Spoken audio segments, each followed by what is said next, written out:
Gold, trusted gold buyers. మీరు తాకట్టు పెట్టిన బంగారాన్ని విడిపించి ఈ రోజు ఉన్న మార్కెట్ ధరకు కొనబడను.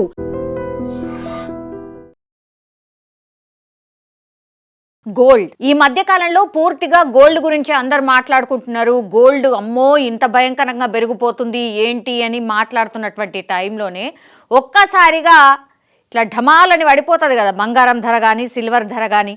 అట్లా చాలా పెద్ద ఎత్తున తగ్గిపోయింది బంగారం ధర. పాపం కొన్నోళ్ళు ఈరోజు కూడా చాలా షాపుల దగ్గర లైన్లో ఉండి మరి 2 లక్షలు అవుతుందో అని లైన్ కట్టి మరి గోల్డ్ కోసం వెయిట్ చేసిండ్రట.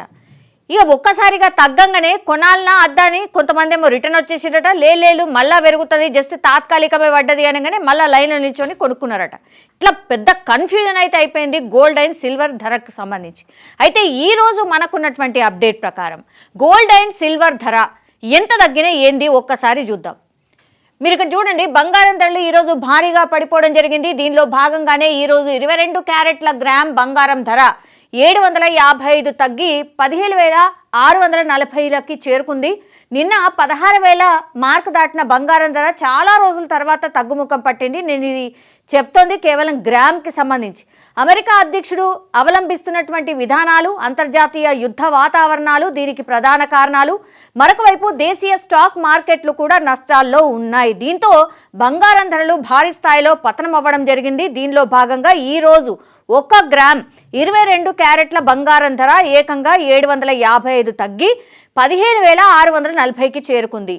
అండ్ నిన్నటి వరకు చరిత్రలో ఎన్నడూ లేని విధంగా బంగారం ధర 16,000 మార్కుని టచ్ చేయడం జరిగింది. బంగారం వెండి ధరలు గత కొన్ని రోజుల నుంచి భారీగా పెరగడమే కానీ తగ్గడం లేదు. అయితే చాలా రోజుల తర్వాత ఈరోజు బంగారం ధర తగ్గిపోయింది. అండ్ ఇప్పుడు ఏంటి, అమెరికా అధ్యక్షుడిగా డొనాల్డ్ ట్రంప్ అధికారంలోకి వచ్చినప్పటి నాటి నుంచి వివిధ దేశాలపై విధిస్తున్నటువంటి ఈ టారిఫ్లు ఏవైతే ఉన్నాయో గ్రీన్లాండ్ కావచ్చు, వెనిజులా దేశాలపై ఆధిపత్యం కొనసాగిస్తూ రావడం, అలాగే వివిధ దేశాల మధ్య యుద్ధ వాతావరణం వంటివి కారణాలతో బంగారం ధర భారీగా పెరిగింది. ఇక ఈరోజు కూడా స్టాక్ మార్కెట్లు నష్టాల్లో ట్రేడ్ అవుతున్నాయి. దీనిలో భాగంగానే ఈరోజు సెన్సెక్స్ 400 పాయింట్లు నష్టపోయి 82,150 పాయింట్ల వద్ద, అలాగే నిఫ్టీ 140 పాయింట్ల వద్ద నష్టపోయి 25,277 పాయింట్ల వద్ద ట్రేడ్ అవుతోంది. ఈరోజు 2 తెలుగు రాష్ట్రాల్లో 1 గ్రాము 22 క్యారెట్ల బంగారం ధర గోల్డ్ ప్రైస్ ఎంత ఉంది అని అంటే 755 తగ్గింది గ్రామ్కి 15,640కి.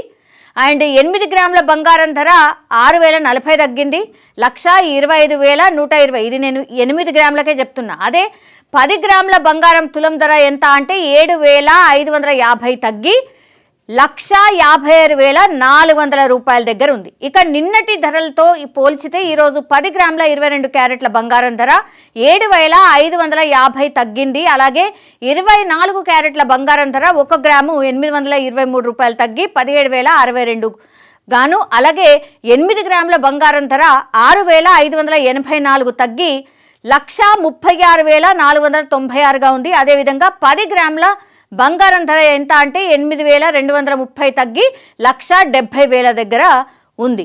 ఒక్కసారి మాట్లాడే ప్రయత్నం చేద్దాం. మనతో పాటు గోల్డ్ ఎక్స్పర్ట్ ఒక్కసారి ఒపీనియన్ తీసుకునే ప్రయత్నం చేద్దాం. ఎందుకంటే బంగారం ధరలు విపరీతంగా పెరగడమే తప్పించి తగ్గడం లేదు ఈ మధ్యకాలంలో. మీరు జస్ట్ ఈ ఇయరే తీసుకోండి, జనవరి తీసుకోండి, జనవరి మొత్తంగా కూడా. సార్ మనతో పాటు గోల్డ్ ఎక్స్పర్ట్ నమశివాయ గారు జాయిన్ అవుతున్నారు. సార్ నమస్తే సార్. నమస్తే మేడం. సార్ బంగారం ధర రోజు రోజుకి పెరగడం తప్పించి అసలు తగ్గలేదు సార్. అట్లాంటిది ఈరోజు బంగారం ధర పడినటువంటి పరిస్థితి, అట్లాగే సిల్వర్ ధర కూడా పడిపోయింది సార్. ఏంటి సార్ రీజన్ ఏంటి? అంటే పెరగడానికి రీజన్స్ అయితే మనకు అందరికి తెలిసిందే. ఎందుకంటే కోవిడ్ టైం నుండి పరిస్థితులు బాగలేవు, దేశాల పరిస్థితులు బాగలేవు, ఎకానమీస్ బాగలేవు. ఇండియా కొద్దిగా గుడ్డులో మెల్లగా ఉంది. తర్వాత రష్యాతో యుఎస్ శాంక్షన్లు పెట్టడము, తర్వాత వాళ్ళ కరెన్సీ డాలర్లో ఉన్న కరెన్సీ ఫ్రీజ్ చేయడంతో ప్రాబ్లము అగ్రవేట్ అవడం మొదలైంది. తర్వాత ఫాలోడ్ బై ట్రంప్ యాక్షన్స్, టారిఫ్లు ఇవన్నీ చేస్తూ అన్ని దేశాలతో గొడవలు. సో రష్యా కరెన్సీ ఇరుక్కుపోయింది, డాలర్ లో ఉన్నది, డబ్బులు ఆగిపోయినాయి. సో రేపటి రోజున మన పరిస్థితి కూడా అంతే. మనం బాండ్స్ లో ఇన్వెస్ట్ చేసాము, డాలర్ లో నిల్వలు ఉన్నాయి, అని మేజర్ కంట్రీస్ అందరూ కూడా వర్రీ స్టార్ట్ అయింది. ఉమ్, దాంతో బంగారంలోకి పెట్టుబడులు డాలర్ని డంప్ చేస్తూ బంగారంలో పెట్టుబడులు పెట్టడం మొదలైందండి. ఉమ్. దాని తర్వాత సిల్వర్ లో పెట్టుబడులు కూడా వస్తూ ఉన్నాయి. అందుకని ఉద్యుతంగా రెండు కూడా బాగా పెరుగుతున్నాయమ్మా. Yes sir. అంటే తగ్గడానికి రీజన్ ఏంటి సార్? ఎస్, అన్ని దేశాల మధ్య కొంత ఏమంటారు కన్ఫ్యూజన్ ఆర్ కొంచెం ఉద్రిక్త పరిస్థితులు ఉండడం వల్ల బంగారం ధర పెరుగుతూ పోయింది సార్. కానీ ఈరోజు ఎందుకు ఇంత భారీగా తగ్గింది మరి? మనం పాలు వేడి చేస్తాం, పొంగు వస్తుంది కదమ్మా. ఉమ్, నిన్న వచ్చింది, గత 2-3 రోజులు వచ్చింది పొంగు లాంటిది. అది టెంపరీ, ఉండదు, నిలబడదు. అచ్చా. అంత పారాబోలిక్ రైజ్ వచ్చినప్పుడు ఏ కమోడిటీ ఏ సెట్ అయినా కానీ ఫాల్ అవుతుంది. కాబట్టి స్టీప్ గా పెరిగింది కాబట్టి పెరగాల్సిన దానికన్నా చాలా ఎక్కువ పెరిగింది, అందుకని పడింది. సిల్వర్ 4.5 times పెరిగిందండి 1 year లో. మీరు చూస్తే Yes, sir. బంగారం కూడా ఆల్మోస్ట్ డబుల్ అయింది. అవును. సో కాబట్టి స్టీప్ ఇంక్రీజ్ వచ్చింది షార్ట్ పీరియడ్ లో. కాబట్టి ఆ కరెక్షన్ అనేది మనం నిన్న చూసామండి. Yes sir. అంటే సార్ పీక్ వెళ్ళిపోయింది ఆల్మోస్ట్, మీరు ఒక పొంగు లాంటిది అని అంటున్నారు కదా సార్. ఎక్కడ ఆగుతుంది అది? సరే, మరీ ఎక్కువ పెరిగింది కాబట్టి ఒక దగ్గర ఆగాలి కదా, ఒక మార్క్ దగ్గర. సిల్వర్ ఎక్కడ ఆగొచ్చు, గోల్డ్ ఎక్కడ ఆగొచ్చు? అంటే అది మనం చెప్పలేము. మా భవిష్యత్తులో మళ్ళీ ట్రంప్ నుండి ఎలాంటి నిర్ణయాలు వస్తాయి, లేదు చైనా లాంటి దేశాలు అగ్రెసివ్ గా కొంటున్నాయి కదా, వాళ్ళు స్లో అవుతారా, కొనడం ఆపేస్తారా, తగ్గిస్తారా, ఏం చేస్తారు. సో వాటి మీద ఆధారపడి ఉంటుంది. భవిష్యత్తులో ఏం జరగబోతుందో దాన్ని బట్టి ఉంటుంది. బట్ ఇన్ జనరల్ మనము మాట్లాడితే ఒక ఇయర్ లో 4.5 times పెరిగిన సిల్వర్ లాంటిది నిలబడడం కష్టము. సో అందుకని ఈరోజు కరెక్షన్ చూసాం. More than 60,000 correction. నిన్న 4,20,000 పీక్ టచ్ అయింది, 3,60,000 లో టచ్ అయింది నిన్న. సో ఇవాళ 60 కూడా బ్రీచ్ అయి 350కి వచ్చింది. సో ఇట్లా ఇంత కరెక్షన్ వచ్చింది కాబట్టి ఇంకా కొద్ది కరెక్ట్ అవుతుంది. ఇక్కడే కొద్ది సపోర్ట్ తీసుకున్నా, కొద్ది సైడ్ గా అటు ఇటు తిరిగినా కానీ మళ్ళీ కరెక్ట్ అవ్వాలి. మేబీ 3 lakhs రేంజ్ కి అయితే రావాలి నా ప్రకారము. ఓకే. ఎందుకంటే ఇంత పెరిగింది కాబట్టి అందులో కరెక్షన్ అనేది, డీసెంట్ కరెక్షన్ అనేది 3,20,000 10,000 రేంజ్ కి వస్తేనే కొద్దిగా ఫుల్ అంటే కరెక్షన్, డీసెంట్ కరెక్షన్ అయినట్టు పైనుండి. Yeah yeah. సో బంగారం కూడా 1,50,000 to 1,55,000 రావాలి. సో వస్తుందా లేదా అని చూడాలి. అగైన్ భవిష్యత్తులో జరగబోయే ఘటనలను బట్టి, నిర్ణయాలను బట్టి ఉంటది ఇక్కడ. ఎందుకంటే దేశాలు డైరెక్ట్ గా ఇన్వాల్వ్ అయ్యి వాళ్ళే కొనడం చేస్తున్నారు కాబట్టి వాళ్ళ నిర్ణయాలు ఎలా ఉంటాయి అనేది కొద్దిగా చెప్పడం కష్టము. సో ఇండివిజువల్స్ అయితే వేరుగా ఉంటది. ఇన్స్టిట్యూషన్ ఇండివిజువల్ అంటే మనం ప్రిడిక్ట్ చేయొచ్చు. దేశాలకి ఏముంది, they don't mind paying little bit premium also. Premium pay చేసుకోవడానికి కూడా రెడీగా ఉంటారు. కాబట్టి బట్ ఇన్ జనరల్ మన అబ్జర్వేషన్ ప్రకారం అయితే కొద్దిగా కన్సాలిడేట్ అవ్వాలి. ఇక్కడ కన్సాలిడేట్ అయ్యడమో లేదా కొంచెం కిందికి వచ్చి కన్సాలిడేట్ అవ్వడమో జరగాలి. సైడ్ వేస్ టు కొద్దిగా డౌన్ కు రావాలనేది ఎక్స్పెక్టేషన్. వస్తే కొనడానికి అయితే అప్పుడే చేయబెట్టడం మంచిదండి. యా. అంటే జనరల్లీ అయితే చాలా మంది 2 లక్షలు టచ్ అవుతుంది, 2 లక్షలు టచ్ అవుతుంది బంగారం అని. టచ్ అయింది కదా, ఆల్మోస్ట్ 195 టచ్ అయింది కదమ్మా. 195 కి 2 lakhs కి పెద్ద డిఫరెన్స్ ఏముంది? అవును వచ్చేసినట్టే కదా, ప్రైస్ కూడా వచ్చేసినట్టే. Yes sir. సార్ కానీ 195 అయినా సరే కొంటూనే ఉన్నారు సార్ గోల్డ్, ఇంకా పెరుగుతుంది ఇంకా పెరుగుతుందని. ఈ రోజు తగ్గింది సార్. అవునవును, అదే డేంజరస్ సిగ్నల్ అమ్మా. That is one reason retail ఇన్వెస్టర్లు వెంట పడుతున్నారు. రిటైల్ ఫ్రెంజీ మొదలైంది అంటే ఇంకా అసెట్ క్లాస్ అయిపోయింది ఇంకా దాని పని అని అర్థం. సో వెరీ రిస్కీ అన్నట్టు. రిస్కీ జోన్ లో ఉన్నప్పుడే వాళ్ళు వస్తారు. బాగా పెరిగినాక వస్తారు వాళ్ళు. రోజుకి 5,000 పెరిగింది, రోజుకి 20,000 పెరిగింది, రోజుకి 15,000 పెరిగినప్పుడు వాళ్ళ అటెన్షన్ వస్తుంది. లోపల ఫియర్ ఆఫ్ మిస్సింగ్ అవుట్ వస్తుంది, ఫోమో అంటాం కదా, అది మొదలవుతుంది. ఇంట్లో ఆడవాళ్ళు కావచ్చు, పిల్లలు కావచ్చు, వాళ్ళకే కావచ్చు. అయ్యో పరిగెత్తి కొనేద్దాం, లేదా నిన్న కొందాం అనుకున్నాం కొనలే, మొన్న కొందాం అనుకున్నాం కొనుక్కోలే, ఇప్పుడు 40,000 పెరిగింది 30,000 పెరిగిందని ఆ భయంలో కొనేస్తారు. సో ఇది ఫియర్ ఆఫ్ మిస్సింగ్ అవుట్ లో కొంటున్న బయ్యింగ్ అయితే మాత్రం చాలా రిస్క్. మోస్ట్లీ అట్లానే కొంటున్నారు, మిస్ అవుతున్నామని కొంటున్నారు. ఇవాళ తగ్గగానే ఒక ఇన్వెస్టర్ కాల్ చేశాడు, నేను ₹1,00,00,000 ఇన్వెస్ట్ చేస్తాను సార్ కొనమంటానా అంటే, నేను వద్దని చెప్పినా కొన్నారు ఆయన ఇవాళ. కొనేసారా? So that is the clear. వద్దన్నా కొన్నాడు ₹1,00,00,000. So that is the indication that ఇది క్లియర్ గా రిటైల్ పీపుల్ చేతిలో కూడా బాగా ఎక్కువగా ఉన్నట్టు అర్థమవుతుంది. సో అది that is a wrong signal for gold and silver. So this indicates ఇంకా ఫర్దర్ కరెక్ట్ అవుతుందని అనిపిస్తుంది నాకు పర్సనల్ గా. ఓహో, అచ్చా, ఓకే. సో ఇంకా తగ్గుతుంది అంతేనా సార్? చిన్న వాళ్ళు ఎక్కారు బండి అంటే దాని అర్థం పడిపోతుందని అర్థం అమ్మా. ఓ సార్, ఎంత తగ్గచ్చు సార్ బాబోయ్? అదే 1,50,000 1,55,000 దాకా then we have to review again. అప్పుడున్న పరిస్థితులు చూసుకోవాలి. గోల్డ్ అయితే, అచ్చా, సిల్వర్ అయితే కనీసం 3 lakhs వరకు అయితే రావాలి. 3 lakhs వరకు రావాలి. ఓకే. రావాలి. అప్పటికీ కూడా ఎక్కువే కదా సార్? అప్పటికీ కూడా చాలా ఎక్కువ. ఎక్కువనే. అందుకే తొందర లేదమ్మా. Silver 2009 I think if I'm not right, 2009 or 2010 అప్పుడు 70% ఫాల్ అయింది. 80,000 వరకు పోయి అక్కడ నుండి 70% ఫాల్ అయింది పైనుండి. ఓ, మళ్ళీ సేమ్ అది జరగొచ్చా sir? Maybe history may repeat, but ఇక్కడ ఏంటంటే రీజన్స్ ఉన్నాయి. ఇక్కడ ఏంటంటే కొంటున్నారు కదా, దేశాలు కొంటున్నాయి. తర్వాత ఇండస్ట్రియల్ గా కొంత డిమాండ్ పెరిగింది సిల్వర్ కొంత సపోర్టింగ్ ఫ్యాక్టర్. కాబట్టి అంత వెంటబడి కొనాల్సిన పని ఏందమ్మా. వెండి కొనకపోతే ఏమవుతుంది, మనము బతకలేమా? బంగారం కొనకపోతే బతకలేమా? అవును. ఎందుకు కొనాలి? అది ఏమన్నా ఎనర్జీయా, లేకపోతే అదైనా మెడిసినా, లేకపోతే అదో ఫుడ్డా? అది కంపల్సరీ ఏం కాదు కదా. అవును సార్. గోల్డ్ లోన్ తీసుకొని మరీ కొంటున్నారట సార్. బ్యాంకులలో లోన్స్ తీసుకొని మరీ కొంటున్నారంట. అంటే ఇంట్లో ఉన్న బంగారం నెక్లెస్లు, బంగారం ఉంటుంది కదా సార్, అది కుదువ పెట్టి తెచ్చుకొని మళ్ళీ కొంటున్నారట. అదే కదా చెప్పేదమ్మా. ఎందుకంటే పొంగు లాంటి టైంలో ఉన్నాము. సార్, జాగ్రత్తగా ఉండాలి. ఒకటే రోజు 30,000, 40,000, 50,000 సిల్వర్ అప్ అండ్ డౌన్ అవుతుందంటే దట్ క్లియర్లీ ఇండికేట్స్ అది డేంజర్ సిగ్నల్స్ స్టార్ట్ అయినాయి చూపిస్తుంది, క్లియర్ చెప్తుంది. నిన్ననే చెప్పాను నేను, 4 o'clock ఇట్లానే ఇలా ఇంటర్వ్యూ తీసుకున్నారు ఐ థింక్ V6 ఛానల్. నేను క్లియర్ చెప్పాను, ఇది ఒకటే రోజు 50,000 పడతామా జాగ్రత్త అని చెప్పాను. రాత్రికి ఫాలో అయింది. అవును సార్. సార్, కాపర్ వైపు వెళ్ళాలి, ఇవి అయిపోయింది, ఇక కాపర్ వైపు వెళ్ళండి, కాపర్ కొనండి, ఇట్లాంటివి కొన్ని వస్తున్నాయి సార్. నిజంగా అంటే ఇది స్టాప్ చేసి కాపర్ కొనడం. ఇవాళ అన్ని కమోడిటీస్ కూడా కరెక్ట్ అయినాయి అమ్మా. గోల్డ్ సిల్వర్ కరెక్షన్ తో పాటు అన్ని కమోడిటీస్ కూడా కరెక్ట్ అయినాయి. సో కాపర్, అవును, అది కాపర్ అంటున్నారు. ఈవెన్ క్రూడ్ కూడా చెప్తున్నారు, క్రూడ్ పెద్దగా పెరగలేదు, కమోడిటీ సైకిల్ అప్ సైడ్ మొదలైంది కాబట్టి క్రూడ్ కూడా పెరగచ్చు అని చెప్తున్నారు. ఎస్ పాసిబుల్, అవన్నీ వాళ్ళు చెప్పేది పాసిబుల్. ఎందుకంటే ఇన్వెస్ట్మెంట్ కి అవకాశాలు కనబడకపోతే ఏం చేస్తారంటే పబ్లిక్ ఎక్కడ కొంచెం బెటర్ స్పాట్ అంటే అక్కడికి పోతారు. కానీ అది అర్థమైన సబ్జెక్టా లేదా అని వాళ్ళు చూసుకోవాలి. అర్థమైన అసెట్ క్లాసా కాదా చూసుకోవాలి. చూసుకోకపోతే డెసిషన్ తీసుకునేది అంటే మనం రోడ్డు మీద హైవే మీదకి వెళ్ళి కళ్ళు మూసుకొని డ్రైవింగ్ చేసినట్టే ఉంటది అది. Exactly sir. సార్, కేంద్రం ఇంకో 2 రోజులలో బడ్జెట్ ప్రవేశపెట్టబోతుంది సార్. బడ్జెట్ కంటే ముందు ఇట్లాంటి కరెక్షన్స్ ఇన్ జనరల్లీ జరుగుతూ ఉంటాయి కదా సార్, అండ్ బడ్జెట్ రోజు కూడా జరుగుతూ ఉంటాయి కాబట్టి మీ ఎక్స్పెక్టేషన్ ఏంటి సార్? అంటే ఇంత హై లెవెల్ అంటే కరెక్షన్స్ అన్నీ జరుగుతున్నాయి కాబట్టి what may happen with in 2 days and on the budget day sir? Day to day చెప్పడం కష్టము.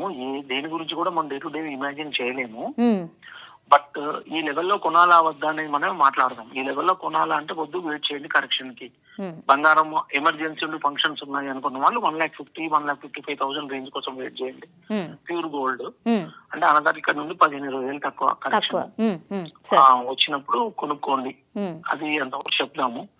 సిల్వర్ అనేది మీరు అన్నట్టుగా 3 lakhs కూడా హై ప్రైసే, దాని డౌట్ ఏం లేదు. సో కరెక్షన్ కోసం వెయిట్ చేసి సిల్వర్ లో ఇంకేదో ఫాల్ అనేది స్టీప్ గా ఉండే ప్రమాదం కూడా ఉంది సిల్వర్ లో. బిలో 3 lakhs కూడా వచ్చినా ఆశ్చర్యపోకర్లేదు. కానీ ఇక్కడ ఏంటమ్మా అంటే ఇప్పుడు 2009 కి ఇప్పటికి చేంజ్ అంటే డిఫరెన్స్ ఉంది. 2009 లో పెద్ద రీజన్, వ్యాలిడ్ రీజన్ లేకుండా పెరిగింది సిల్వర్ విపరీతంగా. అందులో బంగారం పెరగలేదు. సో బంగారం పెరగకుండా ఓన్లీ సిల్వర్ పెరిగింది. అది అలానే కరెక్ట్ అయినప్పుడు కూడా 70% దాకా కరెక్ట్ అయింది. Over period of few months, కొన్ని నెలల్లో 70% కరెక్ట్ అయింది. అది పై నుండి 80,000 నుండి కింద కరెక్ట్ అయింది. సో ఇప్పుడు ఏంటంటే there is some fundamental reason ఉంది. దేశాలు కొంటున్నాయి, సో అక్కడ ట్రిగ్గర్ అయింది. దాంతో పాటు ఇప్పుడు ఇన్వెస్టర్లు కూడా ఇంట్రెస్ట్ క్రియేట్ అయింది. ఇన్వెస్టర్లు కొంటున్నారు, చిన్న వాళ్ళు కూడా కొంటున్నారు, మీరంటే లోన్ తెచ్చి కూడా కొంటున్నారు. రోజుకు 40,000, 30,000, 20,000 డిఫరెన్స్ వస్తే ఉంటుంది, టెంప్టేషన్ ఉంటుంది కదమ్మా. సో బెస్ట్ వే ఏంటంటే ఆ టెంప్టేషన్ కంట్రోల్ చేసుకోవాలి. సో కంట్రోల్ చేసి కొనకుండా ఉండడం బెటర్ ఈ టైంలో. లేదా రేట్లే చూడొద్దని చెప్తాను నేను. ఎందుకు చూడాలి రేట్లు? నీకు ఏం సంబంధం? అది దేనికి అవసరం అది నీకు? దూరం ఉంటే సరిపోతుంది. కరెక్ట్. ఇప్పుడు అంత కావాలంటే correct 1 year, more than 1 year నుండి వీక్ గా ఉంది ఇండియన్ స్టాక్ మార్కెట్స్. సో అట్లాంటివి దానిలో బ్రైట్ స్పాట్స్ ఉంటాయి, దానిలో కొనుక్కోవడం. లేకపోతే హైదరాబాద్ లో రియల్ ఎస్టేట్ కొద్దిగా వీక్ గా ఉంటుంది. Exactly sir. అట్లాంటి స్పాట్లు కొనుక్కోవాలి. కానీ ఏవైతే 2 రెట్లు 4 రెట్లు 5 రెట్లు వేరేయాక దాని ఎంతబడి కొంటే మరి మీకు ప్రాఫిట్ వస్తుందని గ్యారంటీ ఎవరు ఇవ్వగలుగుతారు? మోస్ట్ లైక్లీ లాస్ట్ ఎండ్ అవుతారు. అదే ఇన్వెస్ట్మెంట్ పర్పస్ చూస్తున్నారంట చాలా మటుకి. ఇదే నడుస్తుంది సార్. అంటే రియల్ ఎస్టేట్ ఇంకా అయిపోయింది కదా, సో ఆ డబ్బులు ఇందులో పెడతానన్నా చూడండి ఎట్లా పెరిగిపోతుంది, 10-20 వేలు కదా, సో వెరీ ఈజీగా వచ్చేస్తుంది అన్నట్టుగా. కరెక్టే. కానీ అంటే ఏమంటారు, రాంగ్ బెల్స్ రాంగ్ సిగ్నల్స్ మోగుతున్నాయి ఇక్కడ. కాబట్టి దూరం ఉంటే మంచిదమ్మా. Yes sir. సార్ ఈ అన్సర్టనిటీ దేశాల మధ్య ఇట్లాగే కొనసాగితే ఇంకా ఫ్యూ మంత్స్ 1-2-3 months ఇట్లాగే కొనసాగితే ఎట్లుంటుంది సార్ మార్కెట్? అంటే బంగారము వెండి అనేది డాలర్ నుండి దూరం అంటే ఎగ్జిట్ అవుతూ ప్రత్యామ్నాయంగా బంగారమే బెస్ట్ కాబట్టి బంగారంలో పెట్టుబడులు వస్తున్నాయమ్మా. దానిలో డౌట్ లేదు. డాలర్ ఎంతసేపు అయితే దేశాలకి నమ్మకం తగ్గుతూ వస్తుందో, దేశాలు ఎప్పుడైతే డాలర్ అమ్మేస్తూ దాని ప్రత్యామ్నాయంగా బంగారం లాంటి దానిలో పెట్టుబడులు పెడుతున్నారు. సో కాబట్టి అది జరుగుతున్నంత కాలము బంగారం అప్సైడ్ ఉంటుంది. కానీ నేను చెప్పేది ఏంటంటే ఇంత స్టీప్ గా పెరిగినప్పుడు కరెక్షన్ కూడా అట్లే ఉంటది. తగ్గినాక చూడొచ్చు కొనాలంటే. ఇప్పుడు కరెక్ట్ అయినాక ఒక డీసెంట్ కరెక్ట్ వచ్చాక అప్పుడు కావాలంటే ఇన్వెస్ట్మెంట్ కి ఆలోచించవచ్చు. అప్పుడు పరిస్థితులు రివ్యూ చేసుకుని whether to buy or not అనేది చూసుకోవచ్చు అప్పుడు. ఎస్ సార్. ఎవరైతే ఇంకా కూడా కొనాలనుకుంటున్నారో, మీరు ఇంతకు ముందు చెప్పినట్టుగా ₹1,00,00,000 పెట్టుబడి పెట్టినట్టుగా కొనాలనుకునే వాళ్ళు ఇంకా టిల్ ద డేట్ వాళ్ళకి మీరు ఇచ్చే 1 or 2 సూచనలు ఏంటి సార్? అంటే షార్ట్ టర్మ్ లో అయితే కరెక్షన్ ఉండే ప్రమాదం ఉందమ్మా. షార్ట్ టర్మ్ కి వెయిట్ చేయండి. ఫంక్షన్లు పెళ్లిళ్ళు ఉన్నాయి అనుకుంటే ఈ కరెక్షన్ వాడుకొని కొనుక్కోండి. 1 month లో పెళ్లి ఉంది, 1.5 month లో పెళ్లి ఉంది అంటే వాళ్ళు ఎవరు ఆగదు కదా పెళ్లి కోసం. అట్లాంటి వాళ్ళు తప్పదు. కరెక్షన్ ఈ కరెక్షన్ లో ఎంతవరకు వస్తుందో చూసుకొని కొనుక్కోవడమే. బట్ లాంగ్ టర్మ్ ఇన్వెస్టర్లు అయితే కొద్దిగా సాలిడ్ కరెక్షన్ రావాలి, ఇంకా కొంచెం గట్టిగా కరెక్షన్ వస్తేనే కొనాలి వాళ్ళు, లేకపోతే కొనొద్దు. Okay sir. Thank you sir. Thank you so much. అది నమశివాయ గారు, ఆయన గోల్డ్కి సంబంధించిన ఎక్స్పర్ట్. ఆయన చెప్తుంది ఒకటే, ఇక్కడ కరెక్షన్ మొదలైంది, ఇంకా కూడా కరెక్షన్ జరుగుతుంది. కాబట్టి ఎవరైనా ఇంకా కూడా గోల్డ్లో ఇన్వెస్ట్ చేయాలనుకున్న వాళ్ళు, గోల్డ్ కొంటే త్వరగా పెరుగుతుంది కాబట్టి ఈజీగా ప్రాఫిట్ గెయిన్ అవుతుంది అనే వాళ్ళు ఎవరైతే ఉన్నారో వాళ్ళందరికీ కూడా ఇదొక డేంజర్ బెల్. దయచేసి కొనకండి అనేటువంటి మాట ఎక్స్పర్ట్స్ అందరూ కూడా చెప్తున్నారు. ఎప్పుడైతే రీటైల్ అంటే మనలాంటి వాళ్ళు కూడా కొనడం స్టార్ట్ చేస్తారో అప్పుడు ఇట్లాంటి కరెక్షన్స్ వెరీ వెరీ కామన్. ఇది డేంజరస్ కూడా, లాస్ అవ్వడమే తప్పించి ప్రాఫిట్ అయితే ఉండదు అనేటువంటి మాట ఎక్స్పర్ట్స్ కూడా చెప్తున్నారు. సో పెరగడం తరగడం కోసమే అంటారు కదా. సో అన్రీచబుల్గా గోల్డ్ రీచ్ అయింది కాబట్టి ఒక పాల పొంగు లాంటిది. అది ఇప్పుడు పాల పొంగు ఎట్లా ఒక 1 or కొన్ని ఫ్యూ సెకండ్స్ ఉంటుంది, ఆ తర్వాత డౌన్ఫాల్ ఉంటుంది కదా. The same way gold and silver అదే జరగబోతోంది. 3 లక్షలు కేజీ సిల్వర్ అక్కడ వరకు కరెక్షన్ జరగవచ్చు అని ఎక్స్పర్ట్స్ చెప్తున్నారు. అండ్ గోల్డ్ విషయానికి వస్తే మాత్రం 1,50,000 వరకు మాత్రం కరెక్షన్ జరగవచ్చు. దానికంటే కిందికి అయితే మేబీ జరుగుతుందో జరగదో తెలియదు. కానీ 1,50,000 రూపాయలు ఖచ్చితంగా తులం బంగారం, 10 గ్రాముల తులం బంగారం 1,50,000 వరకు పడచ్చు. అక్కడ ఆగచ్చేమో అని ఎక్స్పర్ట్స్ అయితే చెప్తున్నారు.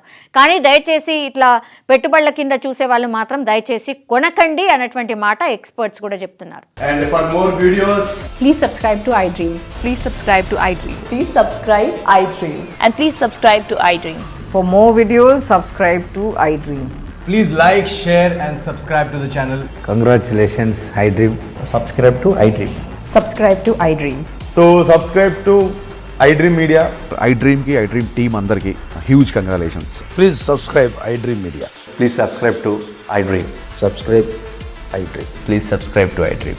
iDream అంటే నా కళల ఛానల్ను సబ్స్క్రైబ్ చేసుకున్న నోరు తిరుగుతలేదు, మీరైతే గంట గుర్తు కొట్టండి. For more such videos, please subscribe to iDream. Subscribe to iDream. Please subscribe to iDream. Please subscribe iDream Media. Please do subscribe to iDream. Please subscribe to iDream Media. For best entertainment and information, please subscribe iDream. And don't forget to subscribe to iDream.